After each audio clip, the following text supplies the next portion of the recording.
Allahu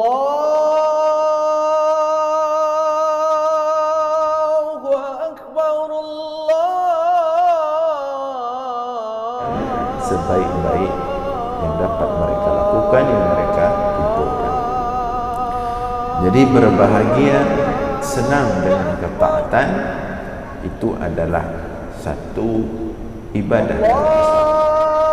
Dalam hadis, Allahu Akbar, Allah. Assalamualaikum warahmatullahi wabarakatuh. Alhamdulillahil wahidil ahad, al-fardis samad, alladzi lam yalid wa lam yulad wa lam yakul lahu kufuwan ahad, والذي ليس كمثله شيء وهو السميع البصير. اللهم صل وسلم وبارك على سيدنا ومولانا محمد الذي دعا الناس وأرشدهم إلى توحيد رب العباد. اللهم وعلى آله وصحبه أجمعين. أما بعد.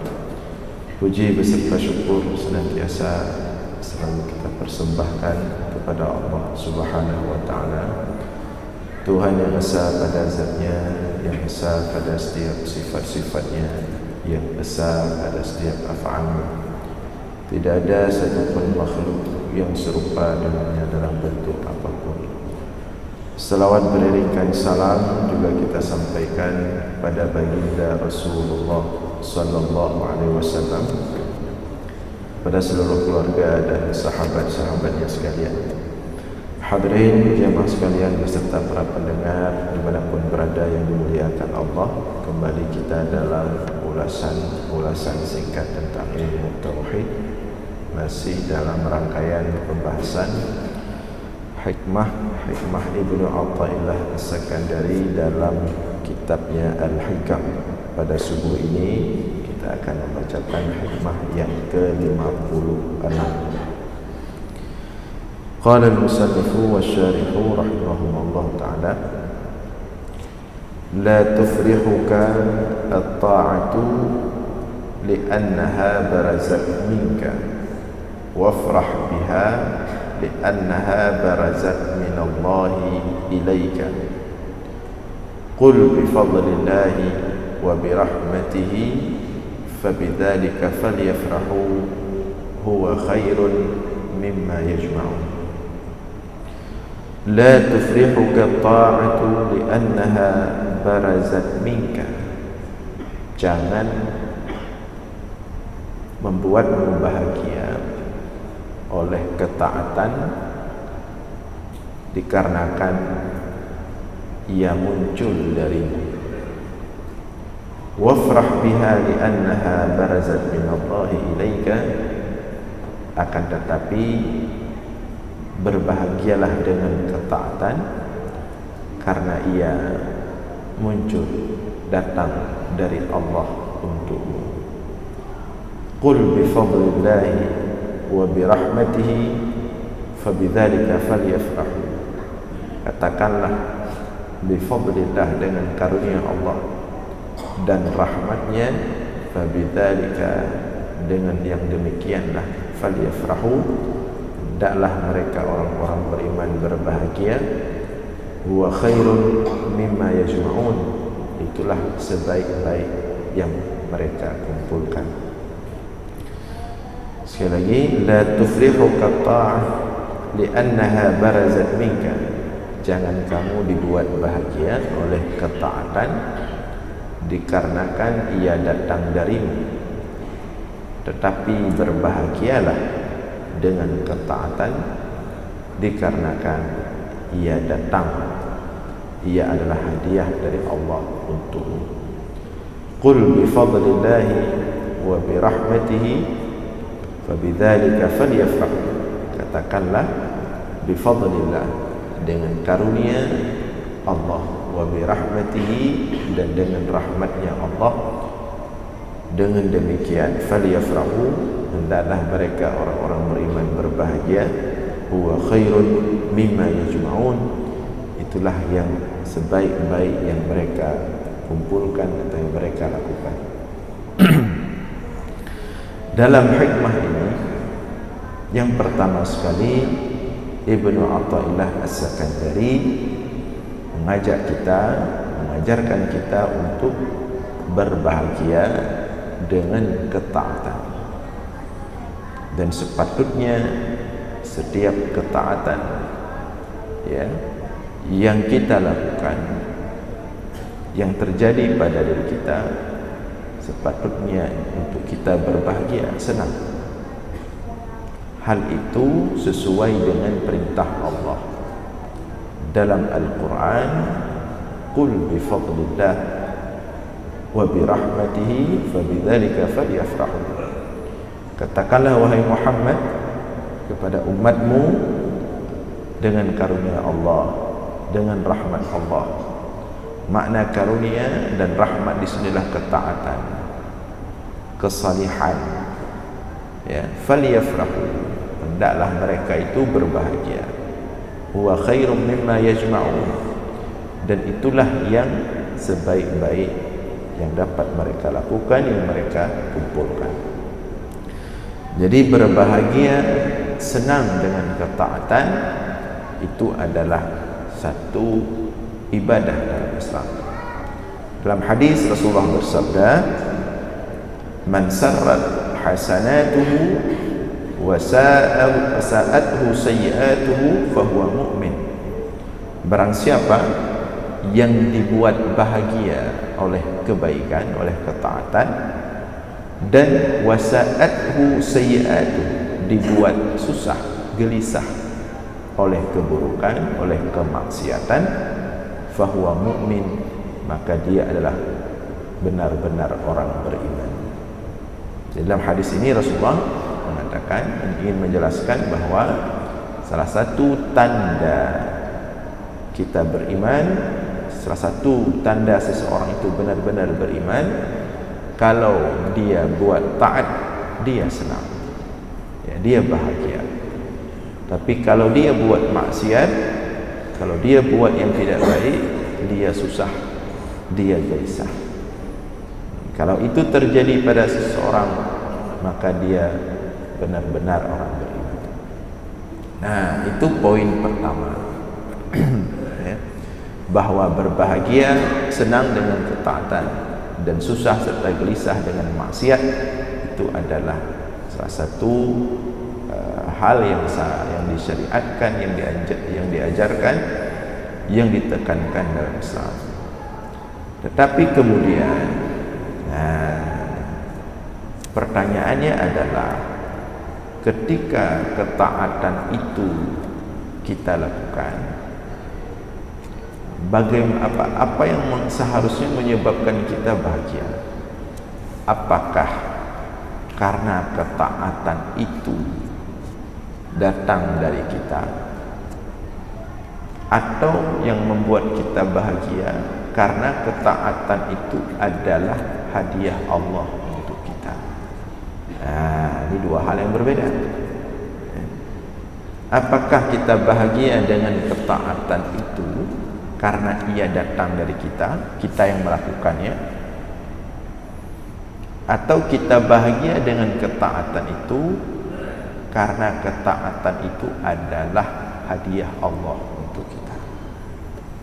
Ini dua hal yang berbeda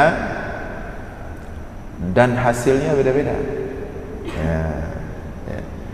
Dan dari dua hal inilah kemudian kita bisa mengukur kita berada di bagian mana, tingkat ibadah kita pada tingkat apa, level atau kualitas ibadah kita berada di mana. Di sini kita mengukur. Demikian juga nanti hasil daripada ibadah itu. Beda tujuan ibadah atau bahagia dengan ibadah tadi, maka akan beda hasilnya. Ibnu Athaillah As-Sakandari secara umum, ini Ibnu Athaillah As-Sakandari secara umum dalam hikmahnya ini, beliau membagikan tujuan bahagia dengan ibadah itu kepada dua, tapi ini Perbedaannya jauh sekali.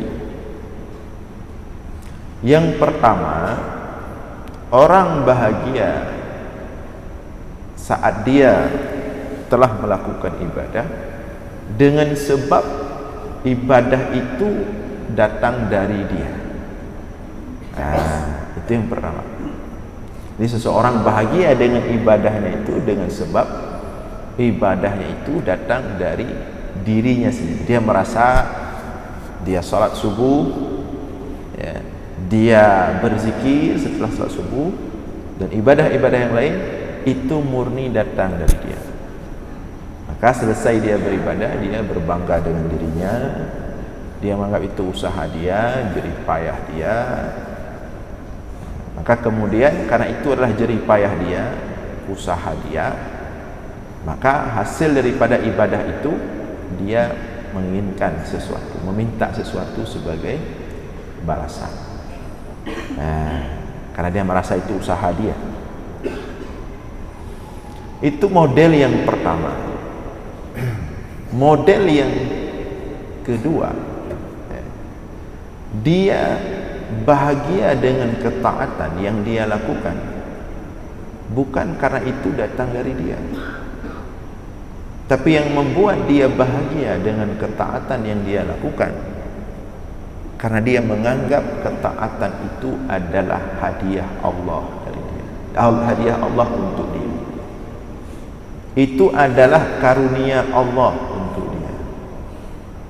Itu adalah kehendak Allah untuk dia. Maka dia bahagia. Ketika Allah menghendaki dia menjadi orang taat, dia bahagia. Bukan ketaatannya, tapi kehendak Allah dia. Ya. Bukan kesalihan yang dia lakukan, tapi hadiah Allah yang membuat dia bahagia. Allah buat dia taat. Maka efeknya apa? Kalau yang pertama tadi, setiap dia beribadah, maka dia minta kepada Allah, ya Allah, saya sudah salat subuh, ya Allah, tolong rezeki saya dilancarkan hari ini, ya Allah, saya sudah berzikir, maka sebagai balasannya dilapangkan ini, dimudahkan ini, dikasih ini, dikasih. Kalau model yang kedua, setelah dia beribadah, dia bukan minta kepada Allah, tapi dia terima kasih. Terima kasih ya Allah, kalau bukan Engkau yang menggerakkan aku salat subuh pada hari ini, maka tidak akan tergerak diri ini untuk salat subuh beribadah kepada-Mu. Terima kasih ya Allah atas taufik-Mu, hari ini saya dapat menikmati indahnya salat subuh. Terima kasih ya Allah atas bantuan-Mu, atas ma'unah-Mu, atas taufik-Mu, atas karunia-Mu ini saya dapat menikmati indahnya berzikir, menyebut nama-Mu ya Allah. Ini beda. Ya. Yang satu minta balasan, yang satu berterima kasih. Kualitasnya ini berbeda. Ya. Yang nomor pertama, ini efek yang lebih parah dari itu. Kalau efek yang pertama ini masih bisa lah, ya. Artinya kalau ada orang beribadah kepada Allah kemudian meminta balasan dari ibadahnya, masih boleh. Al-Quran membolehkan itu, hadis membolehkan itu. Tetapi kalau seseorang hamba beribadah kepada Allah kemudian berterima kasih, Allah telah buat dia saleh, itu lebih indah, lebih tinggi derajatnya, ya. Namun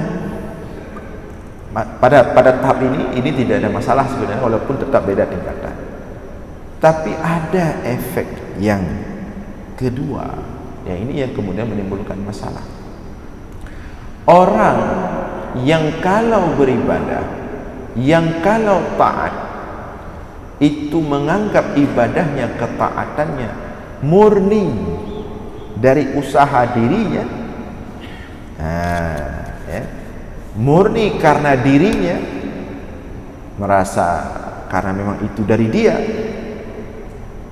maka efek buruknya adalah selesai beribadah, orang seperti itu akan menganggap dirinya hebat, akan menganggap dirinya baik, akan menganggap dirinya suci, maka timbullah di situ penyakit ujub.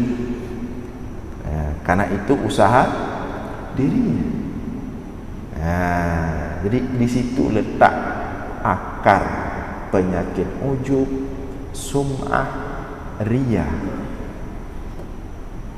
Kenapa dia bisa menganggap dirinya baik dengan ibadah itu daripada orang lain? Karena dia menganggap ibadah itu datang darinya. Kenapa dia merasa senang dipuji oleh orang terhadap ketaatannya, disebut-sebut, suka dia mendengar orang puji dia atas ketaatannya, sum'ah, karena dia menganggap ibadah itu darinya. Kenapa dia senang menampakkan ibadahnya kepada orang lain, kesalihannya kepada orang lain, kebaikannya kepada orang lain? Suka ria dengan ibadah, karena dia menganggap ibadah itu darinya. Tapi ketika seseorang menganggap dan menyatakan ibadah yang dia lakukan murni dari Allah, kehendak Allah, Allah yang atur, Allah yang gerakkan, maka dia tidak berani merasa ujub. Kenapa dia harus merasa dirinya taat? Padahal itu taat bukan darinya, Allah yang takdirkan taat itu. Dia akan malu. Dia tidak ada apa-apa, dia bukan apa-apa, Allah yang gerakkan. Kalau bukan Allah yang gerakkan dia untuk salat subuh hari ini, mungkin dia sedang bergelimang dengan maksiat di lumpur maksiat yang mana sekarang. Tapi Allah gerakkan dia untuk salat subuh. Allah letakkan dia di masjid subuh ini. Pada waktu yang sama bisa saja Allah letakkan dia di tempat yang sangat buruk, di tempat maksiat. Tapi Allah pilih letakkan dia di masjid. Dia menyerahkan itu kepada Allah, dia menyatakan itu adalah hadiah dari Allah. Maka dia tidak merasa, dia tidak mau ada ujub dalam ini. Dia malu ujub. Kenapa dia malu ujub? Karena ibadah itu datang dari Allah, bukan dari dia. Malu enggak kita mengatakan ada satu barang istimewa, kita pegang barang istimewa itu? Apakah sesuatu yang istimewa lah kita pegang, kemudian orang puji-puji barang istimewa itu yang ada di tangan kita, padahal itu milik orang? Kan memalukan itu. Demikian juga ibadah datang dari Allah, kemudian kita merasa ujub dengan ibadah itu memalukan sekali. Maka level kedua, ibadahnya akan selamat dari ujub. Ketika dipuji, dia malu, dia marah. Untuk apa dipuji saya? Padahal ibadah ini dari Allah datangnya, bukan dari saya. Maka timbullah ucapan seperti ucapan Nabi Sulaiman. Ketika orang memuji Sulaiman, wahai Sulaiman, Allah beri engkau raja, engkau kaya raya, kamu raja paling besar, kamu paling kaya, kemudian kamu soleh, kamu luar biasa. Apa jawab Sulaiman? Hadza min fadli Rabbi. Ini punya Allah, ini datang dari Allah, ini karunia dari Allah, bukan dari saya. Jadi saya tidak patut berbangga dengan ini semua. Tapi saya senang, saya bangga karena Allah kasih, bukan karena dia saya lakukan, bukan karena taat ini saya lakukan, tapi karena Allah buat saya taat. Jadi kalau kita masih timbul ujub dalam beribadah, masih menganggap diri lebih suci dari orang lain, masih menganggap diri lebih baik dari orang lain dengan ketaatan yang kita lakukan, masih menganggap diri lebih mulia daripada orang lain, bahkan dengan orang yang ahli maksiat, berarti kita masih di level pertama tadi. Ibadah kita masih ada kepentingan untuk kita, belum murni untuk Allah. Itu akar kenapa ujub itu ada, kenapa riya itu ada, kenapa sum'ah itu ada. Dan ini menjadi jawaban kalau ada pertanyaan, bagaimana menjadi orang ikhlas dalam beribadah, bagaimana melawan penyakit ujub, bagaimana melawan penyakit ria, bagaimana melawan penyakit sum'ah. Naiklah ke level kedua tadi, bahwa setiap kita beribadah kepada Allah, berterima kasihlah kepada Allah, bahwa ibadah itu Allah yang kehendaki, Allah yang gerakkan, Allah yang letakkan kita pada tempat yang ketaatan kepada Allah. Itu level yang kedua. Makanya setiap selesai solat, ketika berdoa, puji Allah banyak-banyak. Dan itulah yang sering kita ulang-ulang. Afdalul dzikri la ilaha illallah wa afdalud du'a alhamdulillah. Sebaik-baik zikir adalah la ilaha illallah, sebaik-baik doa adalah alhamdulillah. Bukan minta ini minta itu, alhamdulillah, terima kasih, itulah sebaik-baik doa. Artinya saat seseorang hamba mau minta sesuatu kepada Allah, tidak cukup waktunya habis dia gunakan untuk berterima kasih kepada Allah. Begitu angkat tangan, dia berterima kasih kepada Allah. Terima kasih ya Allah, sudah bisa bangun subuh, sudah datang ke masjid, bisa salat berjamaah dengan imam yang indah, nikmat sekali salat ya Allah. Terima kasih ya Allah, sudah bisa duduk beriktikaf di masjid sambil mendengar pelajaran-pelajaran agama, nikmat sekali ya Allah.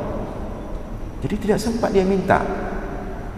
Jadi sepanjang doa dia yang ada hanya terima kasih ya Allah, terima kasih ya Allah, terima kasih ya Allah, terima kasih ya Allah. Ya. Kalau orang yang sudah level, sudah sampai kepada bagian kedua tadi, ketika kita sampaikan seperti ini, dia tidak akan protes. Tapi kalau orang masih pada level pertama, dia akan protes. Kan kita disuruh minta. Ada aja pokoknya dia protes. Ya. Karena dia masih pokoknya balasannya apa? Balasannya apa? Saya sudah salat subuh, balasannya apa? Saya sudah capek-capek ke masjid nih, balasannya apa?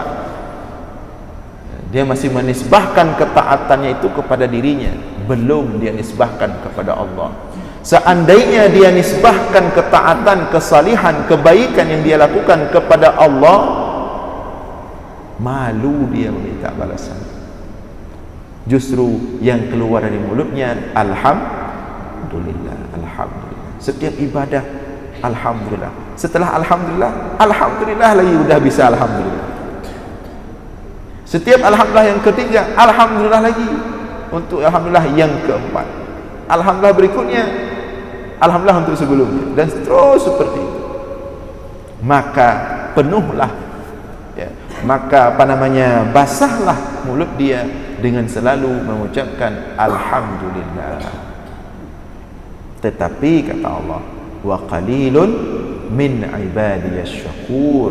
Tetapi sayangnya sedikit yang seperti ini, sedikit yang yang bisa berterima kasih kepada Allah, yang bisa bersyukur. Makanya sampai ada orang yang setiap selesai sholat, walaupun secara fikih bermasalah, tapi cuma mungkin karena dia ungkapan terima kasih kepada Allah, syukur kepada Allah, alhamdulillah kepada Allah. Setiap selesai sholat dia sujud syukur. Ya, begitu, assalamualaikum warahmatullahi wabarakatuh, assalamualaikum, langsung dia sujud syukur, terima kasih ya Allah, udah bisa sholat, udah engkau kehendaki saya sholat. Nanti sholat zuhur, selesai sholat zuhur, sujud syukur dia, terima kasih ya Allah. Ya. Pada waktu yang sama banyak orang lain, mungkin jutaan orang subuh nggak sholat, nggak bangun, zuhur lewat, tapi telah engkau kehendaki saya sholat zuhur ya Allah. Ada yang seperti itu. Tapi kalau secara fikih itu jatuhnya ke bid'ah nanti kalau setiap sholat sujud syukur secara khusus seperti itu. Jadi tidak perlu, ya. Tapi yang penting, ya, dalam ucapan kita, dalam perbuatan kita, setiap ketaatan yang terjadi pada diri kita, yakinilah itu datang dari Allah, maka berterima kasihlah kepada Allah. Dalilnya apa? Nah, dalilnya disebutkan oleh Ibnu Athaillah As-Sakandari pada akhir hikmah firman Allah Ta'ala. Ini ayat ya. Qul bifadlillah wa birahmatihi fabidzalika falyafrahu huwa khairun mimma yajma'un. Katakanlah wahai Muhammad, bifadlillah, dengan karunia Allah. Ini ayat, dengan sebab karunia Allah, bukan dengan diri, sebab karunia Allah. Wa birahmatihi, dan dengan sebab kasih sayang Allah. Kita beribadah ini Allah hadiahkan karena Allah sayang ke kita. Kalau Allah letakkan kita di tempat maksiat, kita susah, kita gelisah, capek ya. Orang buat maksiat itu sangat melelahkan sebenarnya, tapi dia memang suka pilih melelahkan ya. Bahasa tanya dari urung pubut, sebenarnya urung pubut maksudnya jerada buat itu. Karena maksiat itu menghancurkan hati, tidak tenang, jiwa tidak tentram, tubuh pun capek. Maka ketika Allah pindahkan kita dari kemaksiatan kepada ketaatan, itu Allah berarti sayang ke kita. Udah cukup capek selama ini, untuk apa merusak diri? Dipindahkan ketaatan. Begitu taat, hati tenang, tentram, teduh, jiwa teduh, tubuh pun sehat. Orang taat tubuh sehat karena hatinya tenang, jiwanya tentram ya. Maka itu adalah bentuk kasih sayang Allah. Fabidzalika falyafrahu, maka karena ketaatan itu adalah karunia Allah, bentuk kasih sayang Allah kepada kita. Fabidzalika falyafrahu, demikianlah cara berbahagia. Berbahagia karena itu adalah karunia dan kasih sayang dari Allah. Huwa khairum mimma yajma'un, itu baru ibadah yang sebenar-benarnya. Ketika ibadah itu dianggap adalah hadiah dan karunia dari Allah, maka dia berbahagia karena Allah telah memberikan kepadanya hadiah terbaik, karunia terbaik berupa ketaatan kepada Allah. Jadi ingat, kita bukan siapa-siapa ya. Tidak ada apa-apa dari kita. Setiap kebaikan itu datang dari Allah, maka berbahagialah dan berterima kasihlah kepada Allah. Ini dua yang diungkapkan oleh Ibnu Athaillah As-Sakandari dalam hikmahnya ini. Walaupun ini saya sampaikan sebagai amanah ilmiah, dalam beberapa syarahan seperti syarahan yang ada di tangan kita ini, kitab syarahan Ibnu Ajibah, bukan hanya dua sebenarnya, ada level satu lagi, level ketiga. Cuman level ketiga ini terlalu tinggi levelnya, nanti ada kekhawatiran takut salah dipahami. Ini level ketiga ini, dia mutlak kebahagiaannya hanya kepada Allah, tidak ada urusan dengan ibadah maupun maksiat. Pokoknya setiap yang terjadi pada dirinya, dia bahagia karena apapun yang terjadi pada dirinya itu adalah dari Allah. Apapun, baik itu kebaikan atau sebaliknya. Ini kan nanti kalau kita uraikan jadi persoalan ya. Tapi level ketiga ada, dan itu level tertinggi sebenarnya. Namun untuk kita, dua level yang pertama tadi, kalau masih kita berada di level pertama, maka teruslah kita meningkatkan kualitas dan tujuan ibadah kita sehingga sampai kepada level kedua, di mana kita beribadah kepada Allah bukan lagi untuk mencari balasan, tapi kita beribadah kepada Allah sebagai bentuk syukur dan terima kasih kita kepada Allah. Mudah-mudahan ada manfaat. Mohon maaf atas segala kekurangan. Aqulu qawli hadza wa astaghfirullah li wa lakum. Wassalamu alaikum warahmatullahi wabarakatuh.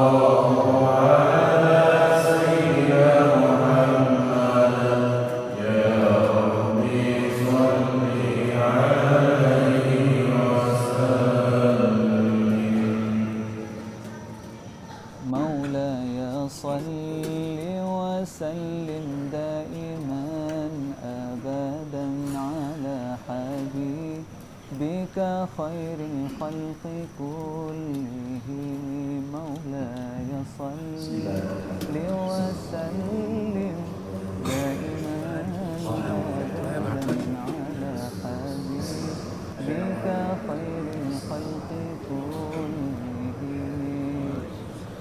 هو الحبيب الذي ترجى شفاعته، هو الحبيب الذي ترجى شفاعته لكل من الأهوال مقتحم مولاي صل وسلم دائما أبدا على حبيبك خير الخلق كلهم. يا ربي بالمصطفى بلغ مقاصدنا، يا ربي بالمصطفى بلغ مقاصدنا واغفر لنا ما مضى يا واسع الكرم مولاي صل وسلم دائما أبدا على حبيبك خير الخلق كلهم. مولاي صل وسلم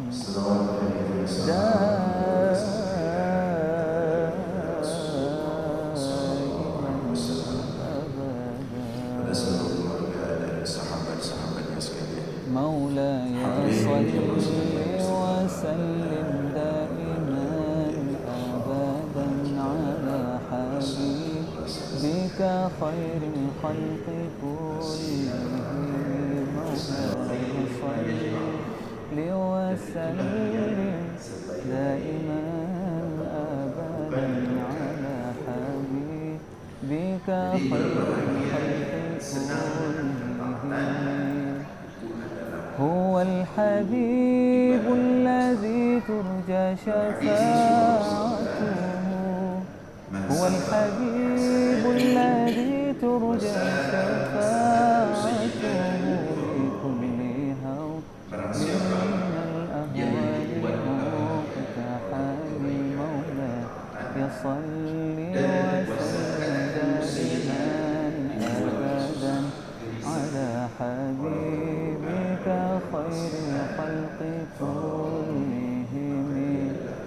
يا ربي بالمصطفى بلغ مقاصدنا، يا ربي بالمصطفى بلغ مقاصدنا واغفر لنا ما مضى يا واسع الكرم مولاي صل وسلم دائما أبدا على حبيبك خير الخلق كلهم.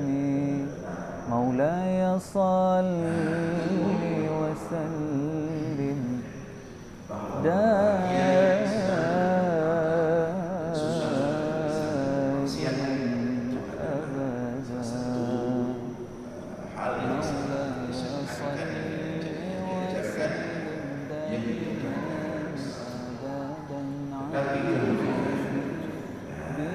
خير الخلق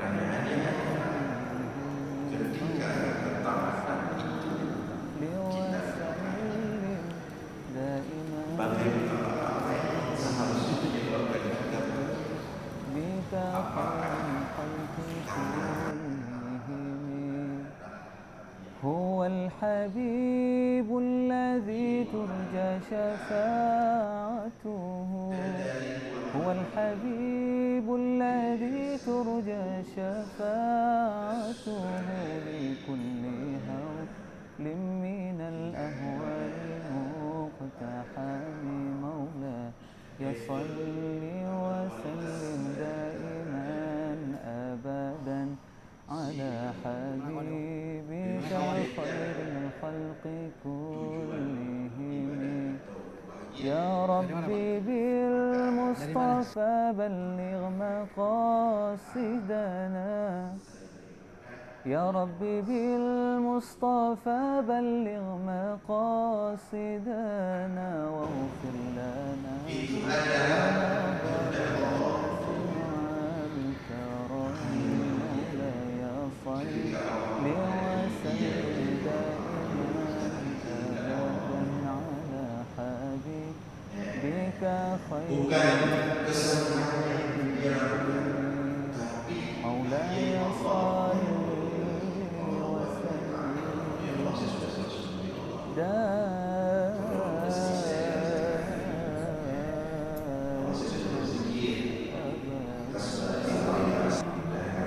مولاي صل وسلم دائما أبدا على حبيبك خير الخلق كلهم مولاي صل وسلم دائما أبدا على حبيبك خير الخلق كلهم هو الحبيب الذي ترجى